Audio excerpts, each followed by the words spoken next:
Hello everyone, in this video I'll be showing you a Life Domain Cleric Build guide for Baldur's Gate 3. So the Cleric is one of the strongest classes in the game, and I think a lot of people would benefit from running as a Life Cleric in their first playthrough or having Shadowheart specced out as one. So I'm going to be going through all of that in this video to help you with your build. So we're going to keep these cantrips the same. I think that resistance is a good one for the increased saving throws. It's useful in dialogue as well. Guidance, enough said. And then Sacred Flame, it's a decent early game damage cantrip to have, so if you don't want to waste your spell slots. Now we're going to go with the Life Domain here. So we get ourselves a free Cure Wounds and Bless, which is an incredible spell. I don't even need to go into detail about why an increased attack roll and saving throw is good, but I'll talk a bit about that in a moment. You also get the Disciple of Life, so whenever you cast a healing spell, the target regains additional health points equal to 2 plus the spell's level. So nice little bit of a healing there.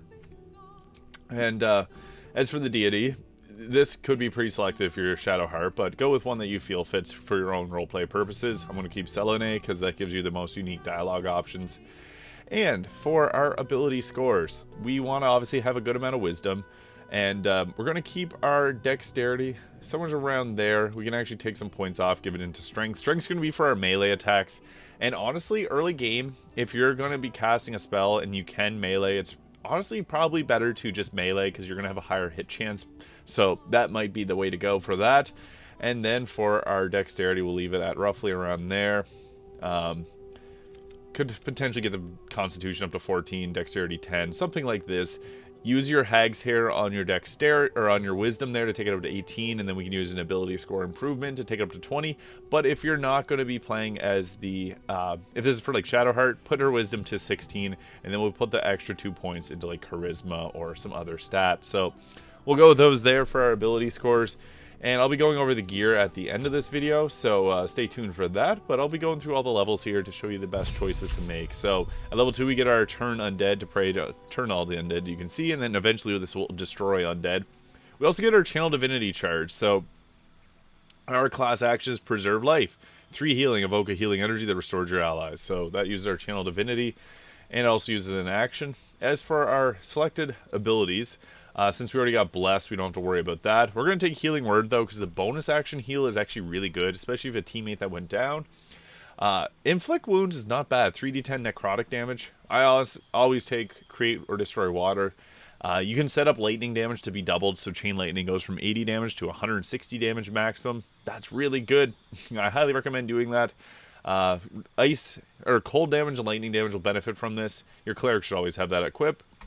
Command is another really useful spell too, so you can upcast this. Command Drop makes them drop their weapon, or you can Command Grovel to make them fall prone, and then give all your martial classes advantage on their attack rolls. Guiding Bolt's pretty nice too, because this will give an advantage on the next attack roll. Although your spell slots are probably better used elsewhere, it's still not a bad damage option.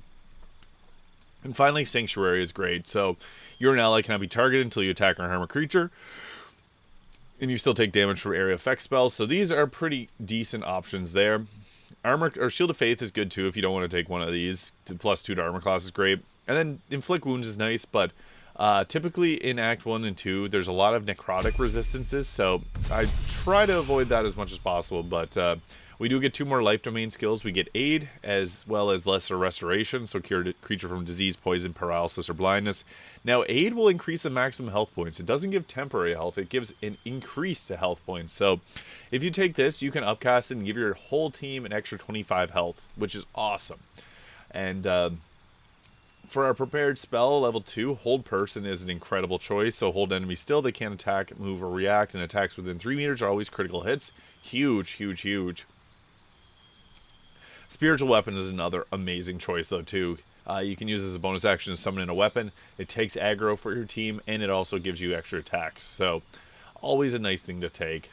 Enhanced Ability is another really great option, but we're going to get a feat here that'll increase our wisdom, allowing us to prepare 1 more spell. So, Produce Flame's nice, 1d8 fire damage, but this can be up. This eventually, once you hit level 10, will become a 3d8, so it deals upwards of 24 damage. This can also be a nice light. You can create the light, hold on to it. Very useful in Act 2. As for our next spell, we'll go back and put Sanctuary on. But Warding Bond's another interesting spell that we can go with. We're going to go with Ability Score Improvement. Wisdom up to 18. If this is your tab, you can use your Hag's Hair to take it up to 20. As I mentioned earlier, we would have taken 17. So destroy undead. When you successfully turn an undead creature, it also takes 4 to 24 radiant damage, so 48.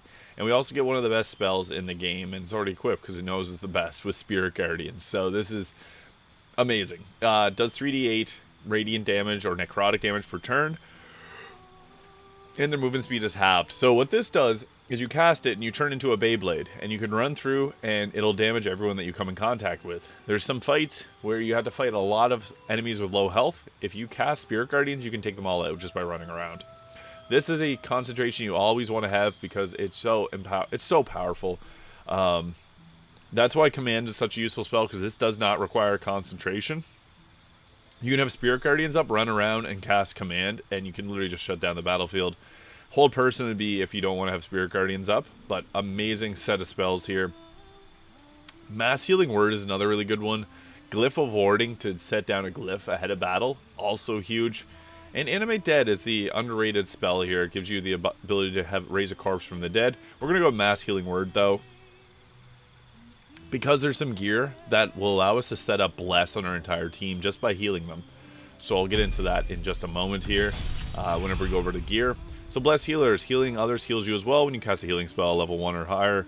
Another creature you gain health points equal to 2 plus spells level, so we get basically what we give to the rest of the team at level 1. And we'll take Glyph of Warding on our next level, because Glyph of Warding is just seriously so strong. It's great to be able to set that down and just set and forget. So we also get Death Ward, which is extremely underrated.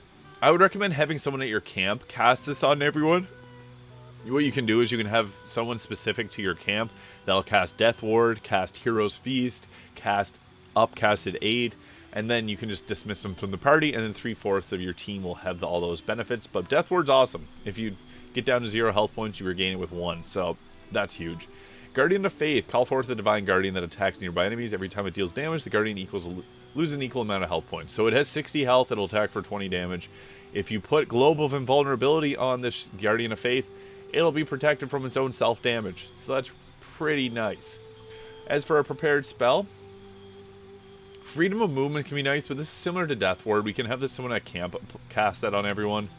Banish is okay. Temporary banish the target to another plane of existence for 2 turns as a concentration. I think that Hold Person is almost just better, straight up. So we'll take Animate Dead just because having an extra zombie around to take aggro for your team is really nice. At level 8, we get our Divine Strike Radiant, so whenever we attack with a weapon, we deal initial 1d8 radiant damage, so that's awesome. That's just triggered on our attacks. And then we get to pick another spell, so we may as well take Banish. Not the best spell, but it's a good one. Another choice we can go with for our ability, or for our feat, is Warcaster, which gives you advantage on saving throws to maintain concentration on spells. So that's pretty nice for overall option. And we get Reaction Shocking Grasp, which is nice, so we can stop a target running out of range. I'm going to go with the ability improvement, though, because we didn't take our Wisdom up to max. Just makes sense to. It gives us more heals, gives us more chance of landing our crowd control. So yeah, we'll go with the increased Wisdom. But if you went with the Hag's Hair, you can go with even Alert. The perk Alert to give ourselves a +5 to initiative is huge. Now we get ourselves level 5 spells here, and this is where things start to get fun, because we get some really cool ones. I think that Flaming Strike is not a bad one to go with. So Contagion's interesting. Poison a target and possibly afflict them with a disease of your choice. This can give them disadvantage on attack rolls, which is really nice. It takes 3 turns for the Contagion to set in, so this does take some time. It's not my favorite spell, but it's an okay one. It also doesn't go away, so when you cast this on someone, it basically persists forever, and you can cast this on like Orin in Act 3, so it's kind of an interesting use. I'm going to go with Flame Strike, though. 5d6 fire and radiant damage is nice, and it's not the highest damaging spell, but it gives you something else there if you have level 5 spell slots you want to burn through. And I would probably say the next best would be Insect Plague. Now, it does piercing damage, so if you're in Act 3, you can actually up this a bit. If you have the Blade of the First Blood, you can attack and apply weak or vulnerability to piercing, so they take double damage. Alternatively, if you have the Ballast Armor, anyone within 3 meters is going to have a vulnerability to piercing damage, so they'll take double damage to this. And this also makes difficult terrain, so it's kind of a nice one to have. Not one you're going to want to use often, but it's there. It's kind of like a Cloud of Daggers, which a lot of people love. Now, level 10, we get our Divine Intervention, so we can get ourselves a really nice mace from that. For our spell, Thaumaturgy, doesn't really matter. You're not going to use those a whole lot. And then for our final level 5 spell, I would probably... It's hard. Planar Binding, not the best, but you attach your consciousness to an otherworldly being. Every time they get attacked, they have to succeed a saving throw, or else they lose the you lose the Planar Binding. So, not amazing, but not one we're going to use often. It's just a pick there. So, at level 11, this is where we get everything coming together for the build. So, ideally, we would take Planar Ally. I think that's the best level 6 spell by far. So beseech one of these otherworldly entities for aid. So you can get a Cambion, a Diva, or a Genie. The Diva is probably the best of them because it also has a Revivify spell. Revivify, so you got that there. It's nice to have 2 options for your level 6 spells because you only get 1 cast of it, but you can use items that will restore your level 6 spell slot. Blade Barrier is okay. It makes difficult terrain, but the Druid actually gets a better version of this. Heal is a flat-out 70 heal. Now, this actually has a unique interaction with the Dark Urge. So if you're playing through a Dark Urge playthrough, heal will give them one of their memories back, which is really cool. Create Undead's a really great spell, honestly. It creates a Heinous Mummy, so this is a very powerful summon. Harm is also a decent one, so 4 to 84 necrotic damage, reduce the target's maximum hit points, but never below 1. The reducing health points doesn't matter a whole lot because typically targets don't get healed back up that often, but it could be useful. Hero's Feast is really great, but I would recommend having someone at your camp cast this on everyone, as I said, because you can have someone in your camp cast this and then remove them, and it'll have it on everyone else. So either go with Heal or Harm or Create Undead. I think these are the top 3. Just depends if your team, you feel like you need more healing. Heal would fit more within the purposes of this build. I'm actually going to take Harm and show you one cool interaction that you can get from that. So we're going to go with this. And then for our final level, this is where it gets interesting because we could just take our next level. We get another free spell there, and we could take a feat. If you really want the feat, stay 12 levels. Now, if you're playing on the easiest difficulty, you can put it onto the balance, and then you can take another level of a class. I think it's actually best to add in the Wizard.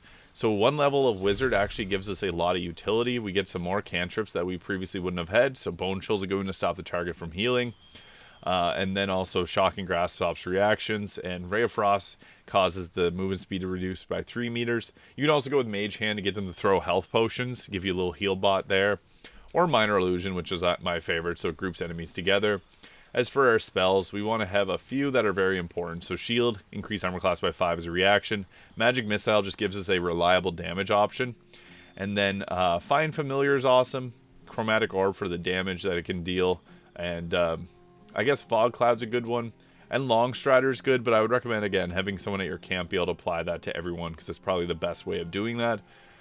Thunderwave can be good too for the pushback because we don't get much pushback as a cleric, and sometimes you need that pushback. So we're only going to be able to prepare 1 spell right now, but I'm going to show you how that will change as we go through this. So for our gear options, we got the Circlet of Intelligence here. So with the Circlet of Intelligence, we get ourselves a nice increase to our spells. So the Wizard can now prepare 4 spells. I would recommend having probably... Find Familiar is awesome. Magic Missile is great for guaranteed damage. Chromatic Orb can be good too, especially if you're on like a Create Water team. You can upcast Chromatic Orb and give it a pretty good amount of damage because the water will double it. And Thunderwave's good if you need a pushback. I'm going to take Chromatic Orb though. And that's pretty nice to be able to get that all back. And we also get the ability to regain 1 level 1 spell slot, so you have that there. We got our Divine Intervention here, which is pretty cool. I would recommend only for 1 fight in the game. Armed Servant gives you a nice weapon though too, so you could go with that alternatively. As for the gear, we have a nice solid 27 armor class. We have the Cloak of Protection, Evasive Shoes, and the Amulet, or the Ring of Protection giving us the +1 armor class. If we went with the Baldur helmet, I would put it to 28. And the reason I mentioned Baldur's helmet is actually a good interaction. So the Reviving Hands, when you heal a creature, it gains the effects of Blade Ward. So it'll take half physical damage. That's huge. And when you revive a creature, it gains effects of Death Ward. So when you revive them, if they get hit down to 1 health or down to 0 health points again, they resist that and have 1 health. Now we also get the Whispering Promise. When you heal a creature, it gains a 1d4 bonus to attack rolls and saving throws. So we can constantly apply Bless to our party just by using Mass Healing Word. That's pretty big. So I would recommend having these 2 equipped at all times. If you don't want to go the wizard route, you can go with the Helm of Baldur, which will heal you for 2 at the start of your turn, and that actually triggers the Blade Ward and the Bless from that. So we currently have Blade Ward and Resistance because I'm using the Armor of Persistence, but if you want to put this armor on someone else and continually put Blade Ward on yourself, you can go with the Helm of Baldur. This will also reduce all incoming damage by 2. And also I'm using the Amulet of Greater Health to give advantage on Constitution saving throws, which is going to be common as we have the Concentration of Spirit Guardians up. I'm using the Defender's Flail for the +1 to the armor class, but I took Harm as a spell because we can go with the Staff of Cherished Necromancy here. So this is a really cool interaction. So creatures have disadvantage on saving throws against your Necromancy spells. But when the wielder kills a hostile target with a spell, they greedily absorb its energy and gain life essence until their next long rest. So life essence allows us to continually cast our necromancy spells. So we can continue. If you kill someone with harm, you can cast it again. And this is a 14d6 of damage. You typically are going to do a good amount of damage with this. So it has a cool. Not only does it have a really cool casting animation here, but whenever you cast and take out someone, you're able to freely cast it again. So that is huge because having a good amount of damage from an option like that is massive. So if you want to go that route, Staff of the Cherished Necromancy plus Harm, it's not a bad damage option. And I would recommend, as I said, having the Diva here. The Genie's pretty good too, but I'll summon in the Diva to show you guys what that's all about. So this is just another teammate that we got. Basically, it has 136 health. And then it gets a Wrathful Smite, which is can possibly frighten a target. They have disadvantage on ability checks and attack rolls, and they cannot move. Pretty good. It also deals an additional radiant damage and psychic damage, so it's honestly quite strong. It also has Concussive Smash, which is a nice damage option too, so possibly daze your target. They can't take reactions and lose their dexterity. And lose their dexterity bonus to their armor class. So you can actually hit someone that has like a really good armor class or really high dexterity, and that'll take them out. It also gets a free revive. And it's using the Diva Mace, which gets additional radiant damage. So that's a really nice summon to have on your side. And then we also have the Animate Dead if we have any corpses.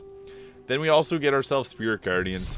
And if you're fighting undead, I would recommend doing the Radiant version. If you're fighting anything that's resistant to Radiant, I would go with the Necrotic one. But this can be upcast to 6 to 48 damage, which is really nice. But what Spirit Guardians does is we can push people around with it. So any targets that are inside the Spirit Guardian's range, they will take damage. It even pushes Mizora away. That's funny. So they'll take damage and they get difficult terrain. So it's a pretty good spell to use. I would say that this is probably one of the best damage options that you got in the game because you can just run around like this and continually hit people. And it's pretty good. So this is also a way if you need to corral your team together to be able to apply buffs on them, you can literally use this just to put them all in one area, so you can literally herd them like sheep with this spell.